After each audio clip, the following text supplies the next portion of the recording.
संध्याकाळी 4 वाजता स्पेशली पत्रकार, मीडिया आणि शिवप्रेमीने इथं उपस्थिती लावावी, जेणेकरून ज्या किल्ल्याचं 4D आणि जी ड्रॉइंग्स तयार केली त्याचं सुरुवात आज याच व्यासपीठावर आम्ही करणार आहोत। मला अभिमानाने सांगावं असं वाटतं की पुढच्या 15 दिवसात यात जर काही फेरफार पाहिजे असेल त्यांनी नक्कीच तो आर्किटेक्ट साधले, जे आम्ही नामवंत आर्किटेक्ट नॉमिनेट केलेले आहेत त्यांच्याकडे मांडावा किंवा आमच्या टुरिझम मिनिस्ट्री किंवा पब्लिक वर्क्स डिपार्टमेंटकडे मांडावा, जेणेकरून योग्य ते त्यांचे विषय आम्ही हाताळले जाईल। चांगले विषय आहे तर त्यात नक्कीच समाविष्ट करण्यात येईल, ह्याबद्दल दुमत नाही आहे।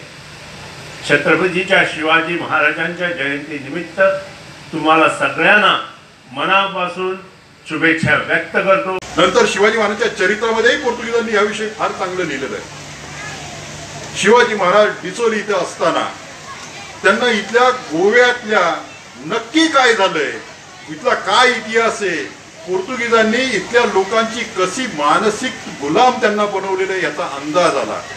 आणि या पोर्तुगीजांना या गोवंत भूमीतून कायमचं उखडून काढायचं, कायमचं हद्दपार करायचं, हे पोर्तुगीज शिवाजी महाराजांनी दृढ निश्चय केलेला होता।